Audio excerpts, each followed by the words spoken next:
labels want my name beside an X like Malcolm. Everybody got a deal, I did it without one. He's the golden boy from Canada. I'm proud to be Canadian, you know, that's all. And the rap world's most promising new star. I did it overnight, it couldn't happen any quicker. Lil Wayne has taken him in like a little brother. Wayne inspires me really to do all this stuff. And he's worked with every legend in the game, from Jay-Z to Kanye West. Everyone who doubted me is asking for forgiveness. If you ain't been a part of it, at least you got to witness. With hip-hop royalty in his corner, he's on his way to inheriting the throne of the new rap world. It's about time you admit it. Who you kidding, man? Nobody's ever done it like I did it. Legions of fans waited anxiously for his debut album. I just want to be successful! Making him the most hyped and anticipated rapper of all time. One thing about music, when it hits you, feel no pain. He represents the new generation. I know this isn't it. I know this isn't the peak. I know there's always more to strive for, more to attain. The goal should always be to be one of the greats, you know, to be the best. Hey, hey, hey. Drake was born to be.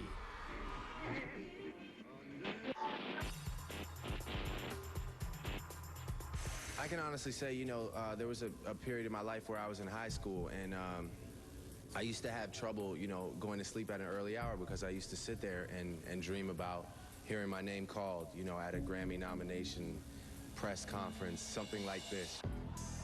Drake was at the Grammys, and with 2 nominations, the young rapper's meteoric career had reached an all-time high. He'd become hip-hop's hottest freshman. But for every fan, there was a skeptic.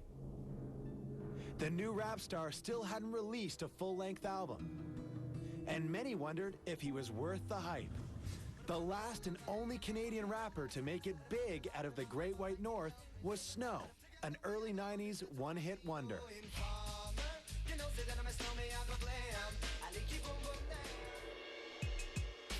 And as a former child TV star, Drake lacked the street cred and gangster persona many rap legends are made of. The pretty boy MC looked like he should be fronting a bubblegum pop band, not rhyming alongside a tattooed and battle-scarred veteran like Lil Wayne. So as Drake stepped on stage to close out the 2010 Grammys with his smash hit Forever, millions of people around the world were watching. Last name ever, first name greatest. Like a sprained ankle, boy, ain't nothing to play with. And everybody was waiting to see if the golden boy from Toronto could actually deliver. Growing up as a biracial boy, Aubrey Drake Graham quickly learned what it was like being the outcast. Whether it was in the wealthy Forest Hill community of Toronto, where he was raised by his Jewish-Canadian mother, or in the deep south of Memphis, where he visited his African-American father, Aubrey never quite fit in anywhere. But that would all change at the age of 14, when Drake landed a role on the hit TV series Degrassi, The Next Generation. Think about turning 14. It's like I'm a man now. And quickly became one of the most popular cast members on the show. Acting in Degrassi was a great thing, and what I enjoyed most about it was it's an art form, it's a way to express yourself, and you know, you get to let a lot of things out in acting. Drake turned out to be a natural in his new role on Degrassi, playing Jimmy Brooks, a high school basketball star who becomes paralyzed after getting shot by a classmate. I go through a lot. I got shot last season, so I have a lot of accepting to do in my life, a lot of changes to make. In the show, Jimmy turns to rap as a way of expressing his emotions, and the role was a perfect fit, as Drake had become a hip-hop fanatic. And before long, Drake's first love of acting was replaced by a burning desire to make music. The one thing that always threw me off about acting was the amount of things you have to wait for. You have to wait for so many things to fall into place before you can actually do your job. Like, you got to get the audition, you got to have a project that's for you, you have to, you know, get the part, and then the project has to get greenlit, and it was just like the process of waiting to work. I don't like waiting to work. At the age of 16, more and more consumed by music, the young teenager made a bold decision that shocked his mother and radically reshaped his life. Choosing to drop out of high school, Drake would use the extra time to become a full-on student of hip-hop, passionately studying American rap legends like Jay-Z. Jay is like my guy. He's my hero, you know?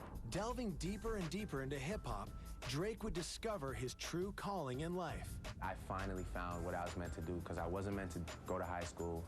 I wasn't meant to play basketball. You know, I found these things out through the course of my life.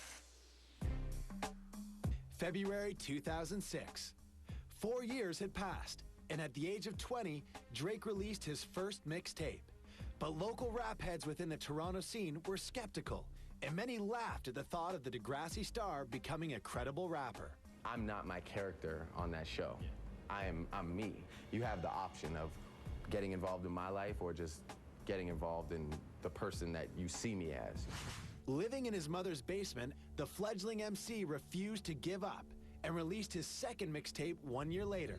And this time, he would use his own money to make a music video for a song from the tape called Replacement Girl. I'm far from the man that I used to be, and I don't ever really kick game. I know you find it impressive whenever you introduce to me. So many ways to look corny in a music video. So getting on camera and like trying to look cool is like a whole different story. You know, it's not Degrassi. It's another ball game.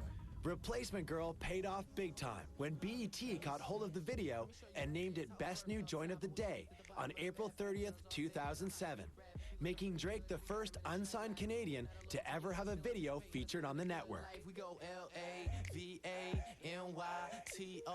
Suddenly, the determined rapper gained some respect and credibility in his hometown, where people were beginning to warm to his signature sound and witty wordplay. So questioning me is nonsense. My advancements are definitely something that you rappers pressing to see, and I can do that. Recently, I've become more confident in the fact that people accept my brand of music. For you, I bring drama in town, but don't worry, I'ma pull my pants up when your mama around. But as the Toronto rapper grew more successful and confident, he dreamed of expanding outside the city's borders into an international star who could be heard around the world. I know this isn't it. I know this isn't the peak, you know? So I know there's always more to strive for, more to attain. Little did he know, the answer to his dreams was just one short phone call away. Hi, sweetheart. Hey, Mom. Look at you. Your purple outfit and your bow. Look, let's rewind with the Hoover T-Series Rewind. It's lightweight, easy to maneuver, great on all floor surfaces with no loss of suction. Really get the dirt off the floor with more channels of suction.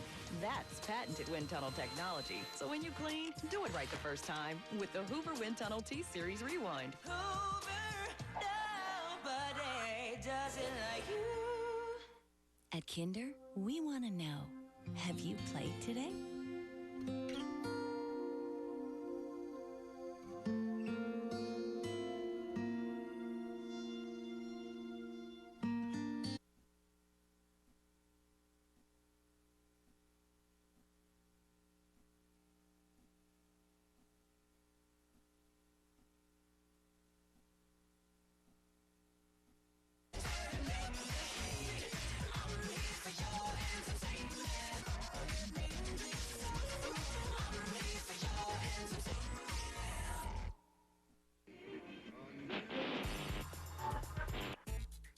December 2008.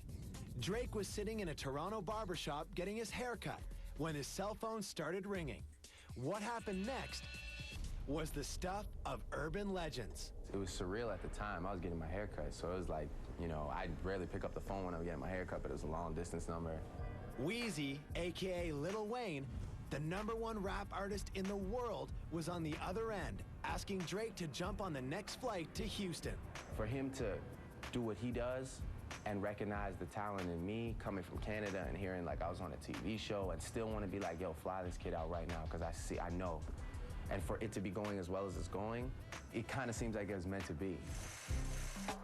Drake would spend the next 2 weeks crisscrossing America aboard Lil Wayne's tour bus for the I Am Music tour.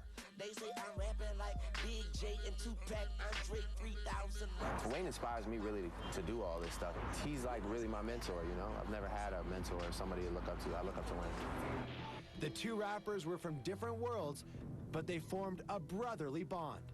I think we'll always have that sort of like little brother relationship. Like he's always proud of me, and like it's the same thing to have him on the side watching my show, knowing that like you put me here, you know? And that's an amazing thing. Initiated into Lil Wayne's Young Money crew, Young money thieves, steal your love and leave. Drake had landed the opportunity of a lifetime. You're in the presence of one of the greatest, and I really have to pull my weight, you know, because he's vouching for me, so I better come through. And audiences all across America began embracing the rapper as one of their own. I think that I blend well with the Americans, as they say. They're not like, oh, that's some Canadian music. It's good for Canadian music. Like, they just say it's good music. Years of studying and emulating the great American rappers began paying off. And the great part about it is because I'm not from one place, I can go to Houston, and Houston accepts me as a Houston artist. And I go to New York radio embraces me like I'm a New York artist. It's like I belong to a whole bunch of different places because I'm not from any of them. But just when things were looking up, the unsigned artist found himself at a crossroad. Record labels were pressuring Drake to conform to the typical rap stereotype. After some soul searching, the rapper decided to stay true to himself and refused to create a fake gangster persona. The way I would describe my sound, though, is genuine, it's authentic. I try and always keep it, like, true to me. And my mother tried to run away from home, but I left something in the car, and so I caught her in the driveway. Choosing to rap about his own real-life experiences, Drake would roll the dice, gambling that he could strike a chord with fans on a more personal level. I just figured, you know, I'm at this point in my life, it's a rush, it's all happening, and as it unfolds, it would be amazing to tell this story, because it's not all good. You learn there's ups and downs, and so I just try my best to tell that story. He would also gamble on a new sound, singing almost as much as he rapped, to create a much more emotional style, setting him apart from the hip-hop pack. February 2009. The gamble paid off, and Drake's third mixtape, So Far Gone, spread across the internet like wildfire, becoming one of the most downloaded mixtapes of all time, exploding beyond the rapper's wildest dreams. I owe my father a lot because my father for years was telling me to sing, and I would always fight him. My dad would always be like, look, if you're gonna rap, you gotta do this stuff too, because the world relates to this stuff. You have to incorporate singing into it. You gotta incorporate this soul and this thing that touches adults and children alike. It may not mean nothing to y'all, but understand nothing was done for me. Fans went crazy for his fresh approach, proving that people were tired of the same old rap formulas and ready for something new. It's always nice when people say you sound like the next Jay or you sound like the next Wayne, but you know, it's even better when they say like you sound like the first Drake. Drop the mixtape that sounded like an album. Who'd have thought a countrywide tour be the outcome? MTV voted So Far Gone the hottest mixtape of 2009. And Drake's songs seem to offer something for everyone. People are now used to the fact that when I rap, I tell my story. So they know what they're gonna get. They're obviously gonna get me rapping about me genuinely. And I hope that by expressing my emotions, it applies to you too, and we can relate and meet on that common ground. The most amazing thing is to go see like people from completely different walks of life singing my songs like it's their words. Meanwhile, even the most serious rap heads couldn't deny Drake's lyrical prowess. Yeah, and y'all don't even have to ask twice. You can have my heart or we can share it like the last slice. The hit single, Best I Ever Had, became a summer anthem, shooting straight to #1 on the Billboard charts, earning Drake 2 Grammy nominations, thrusting him into the spotlight as hip-hop's brightest new star. And with that, the young rapper officially put Toronto on the international hip-hop map. When I would go around playing shows in the U.S., like the past few years and whatever, they'd be like, where you from? I'd be like, Toronto. They'd be like, that's cool, that's cool. Now I'm like, Toronto. They're like, Drake. All these people are just kind of being like, this kid's from Toronto, Toronto this, Toronto that. Wayne saying Toronto in songs. I can put you in the condo, all the way up in Toronto. For me to make a city proud is like the best feeling, you know? I just need to know it's my city, my hometown. Ready to with me tonight, man. Returning home, the once struggling local rapper was now a hometown superhero. Not to mention a heartthrob, bringing screaming girls to their knees. The fans have gotten a little more intense, like throwing their panties and bras at you? yeah, like passing out and stuff like that. I had to stop my concert because 4 girls passed out, and it was like a medical emergency. And I saw one of them in the act, like she was literally like I was standing there on stage performing, and she was looking up, and she just dropped and hit her head, and I was so nervous. The labels who once shunned the Toronto rapper for not conforming to the gangster stereotype had now changed their tune. And everyone came running to get a piece of Young Drizzy, sparking one of the most heated bidding wars in rap history.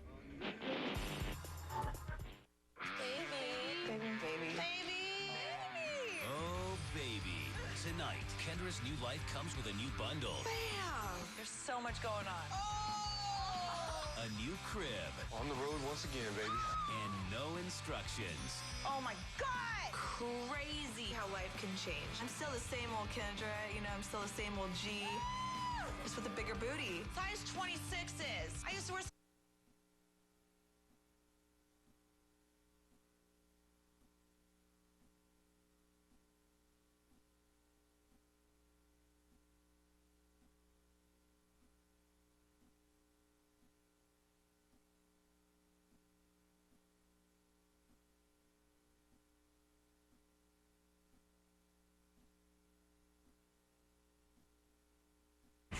Begins Boxing Day on TSN.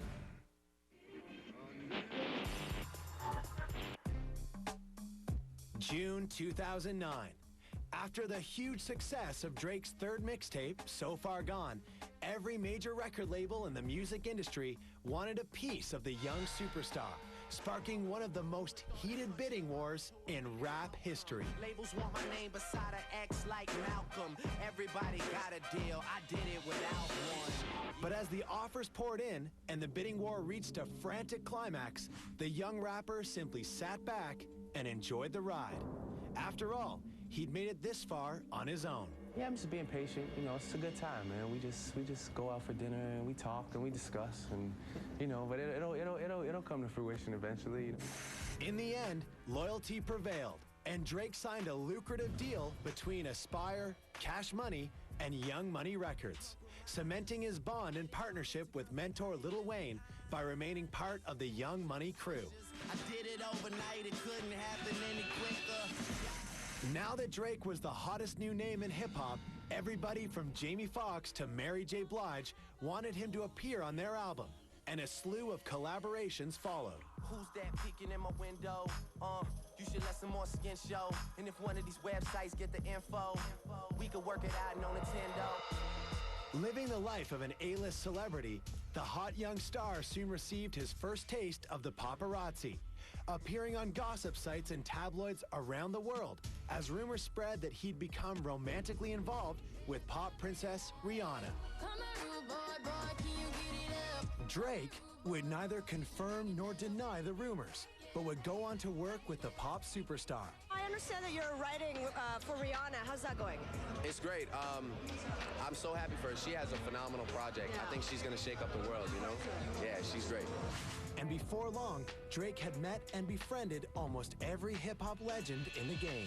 I've been blessed enough to be in the presence of people that I idolize, some of my heroes as far as this hip-hop game goes, and they embrace me. Drake is the man. Come on, he's doing it. Well, as far as MCing is concerned, he's nice on the mic. And that's what hip-hop is, MCing. Heavyweights like Kanye West were so impressed with Drake's raw talent and potential to dominate the new generation of hip-hop that many offered to appear on the freshman's first full-length album, Thank Me Later. Set to drop near the end of 2009, it would become one of the most anticipated debut albums of all time. Yeah, I got a great song with Lil Wayne. I got a great song with Jay-Z. Kanye West did some great stuff on there. It looked as though the sky was the limit. But the good times would come to an end on July 31st, 2009, when Drake collapsed on stage during a concert in Camden, New Jersey. Unfortunately, he had fell on stage and messed his leg up. And since then, we ain't been able to get in the studio and get the song finished. An old basketball injury had come back to haunt the rapper, and he was sidelined for several weeks. The album was ultimately delayed, and many wondered if the excitement and hype would last, or if the young sensation star would fade. Even Drake would begin to worry. It's kind of like, all right, well, now you have to really release an album. That's what artists do. You know, they release records. So it's like, can you do that? Can excitement last all the way to the end of this year, you know, because that's when the album is going to come out. 2009 came and went, and still no album. He proved that he's very talented, so he just has to maintain that focus because right now all the eyes are on him and not lose that. I don't know what's going to happen. I always like to say I have a lot to prove, so.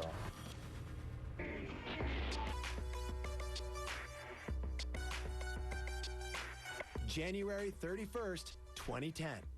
The Grammy Awards had arrived.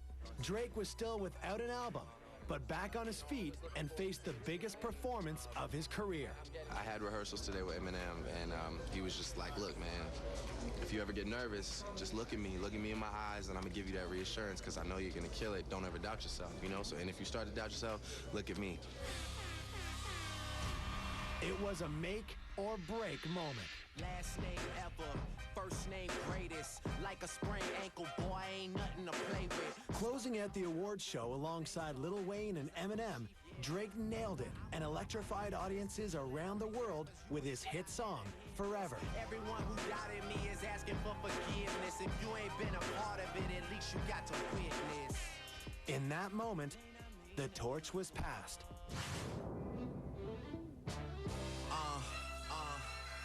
Young Money. Yeah. A few months later, Drake finally released what had become the most hyped and anticipated album in rap history. And this what I'ma do till it's over, but it's far from over. All right, bottles on me, long as someone drink it, never drop the ball. Y'all thinking? I want to do this for the rest of my life. I finally found what I was meant to do. This is why I'm here, like, to give these people this music, you know? Bitch, turn your widescreen on. If you thinking I'ma quit before I die, dream on. Man, they treat me like a legend. Am I really this cold? Thank Me Later hit stores on June 15, 2010. And legions of loyal fans around the world showed their support. He inspires me to be a better person and to like do my art the way that he does his art. Oh yeah, that's right, I'm doing me, I'm living life right now, man. Shooting straight to #1 on the Billboard charts, Thank Me Later secured the young rapper's place in music history. Nothing's gonna tear us apart. June 20th, 2010. Returning home for the Much Music Video Awards in downtown Toronto, there was no question. I love you. Thank you. Drake was now the hottest star and undisputed king of hip-hop. Toronto! I said I know way too many people here right now that I didn't know last year. As Drake took the stage in front of thousands of screaming fans, it was a strong reminder that this was only the beginning for the young superstar. What am I doing? What am I?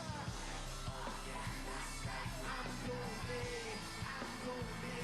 I'm living life right now, man. This what I'ma do till it's.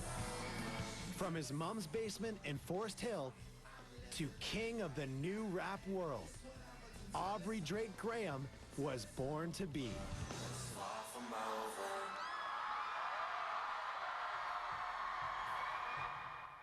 But give all I have to you, and I better find your loving.